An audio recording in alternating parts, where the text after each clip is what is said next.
Bore da arweinwyr, croeso i'ch diwrnod cardio. Mae gen i 3 fideos bach chi bore yma ar gyfer just gwella ar eich technic o redeg a hefyd just stretch ychwanegol i chi fel bod chi'n gallu stretcho mas yr IT band. Felly fe fydd y fideos i ddilyn. Yn gyntaf, pryd ych chi'n rhedeg, fi moyn neud yn siŵr bod y pen lan a bod chi'n edrych ar yr horizon, y ffordd ych chi'n rhedeg ddim lawr at eich trad. Mae'n bwysig, os ych chi'n edrych lawr at y llawr, fi'n deall bod chi'n gorfod edrych lawr weithio i weld fath o'r terrain ych chi'n rhedeg arno. Mae'n rili bwysig bod yr airway yn cael ei gadw ar agor, felly cefn syth, dim slawtio, ac ysgwyddau nôl. Triwch rhedeg o'r hip flexor. Yr hip flexor fan hyn a ddim just y pengliniau. Codwch yr hip flexors. Fi'n gwybod bod eich coes yn teimlo'n drwm ar hyn o bryd, a mae'n rili bwysig bod chi'n rhedeg o'r hip flexor ac yn codi'r coesau o'r hip flexor a nid just y penglin a'r calves sy'n gweithio. Rili bwysig. Fideo rhif 1. Fideo rhif 2, anadlwch. Rili bwysig bod chi'n anadlu. Pan o'n i'n dechrau rhedeg, oedd can Kylie, Can't Get You Out of My Head, yn y charts.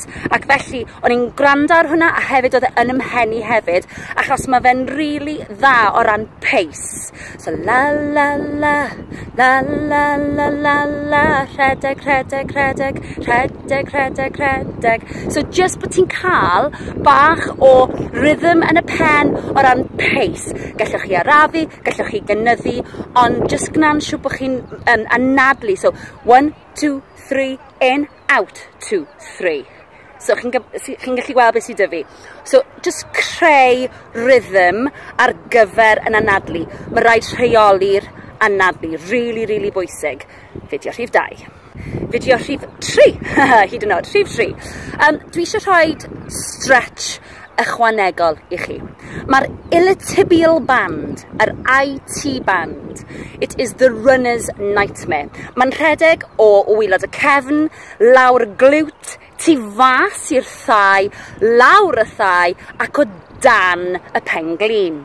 Os mae'r IT band yn dyn, mae'n gallu achosi siwr gymaint o broblemau i chi wrth eich chi'n rhedeg. Chi'n meddwl bod chi wedi brifo'r penglin, neu chi'n meddwl bod chi wedi brifo'r thai, neu bod chi wedi tynnu'r glwt neu'r hamstring, ac yn wir, beth ych chi wedi wneud yw chi wedi tynhau'r IT band a heb stretcho fe mas.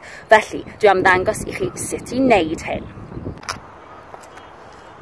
Felly, beth sy'n bwysig yw bod chi'n stretcho'r IT band. Felly, figure of 4. Daliwch ar gader neu ar railing tra bod chi mas. Chi'n rhoi'r pwysau ar y goes chwith. Chi'n codi'r coes dde. Figure of 4. Mae'r coes yn mynd uwch ben y penglin chwith ac yn plygu. Dyma'r figure of 4. Wedyn, da chi'n plygu. Felly, newch yn siŵr bod chi'n dal ar rhywbeth a chi'n plygu lawr. Whoops, ac yn gwythio'r penglin mas wrth bod chi'n dal. Gewch chi stretch ar y glwt, mas tu fas y thai ac just is y penglin. Dewch allan yn araf o'r stretch, rili bwysig. A dyma ni ar yr ochr arall, felly uwch y penglin, ddim ar y penglin, uwch y penglin, above the knee. The fleshy part above the knee, rili bwysig. Figure of 4. Plygwch y penglin lawr, daliwch ar rhywbeth, gwthiwch wedyn ni y penglin lawr, teimlwch y stretch, anadlwch, dewch allan yn araf. Ceisiwch ddal y stretch am tua 10 eiliad. Mae yna stretch arall, ond dwi am ddangos hynna i chi yn y studios. Rili bwysig achos mae angen ein siŵr bod technic yn iawn. Felly,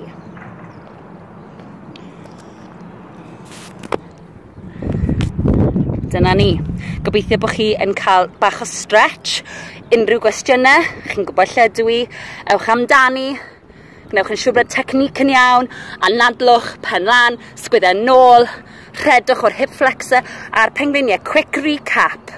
A gewch amdani. Pob lwc, welai chi di Sul.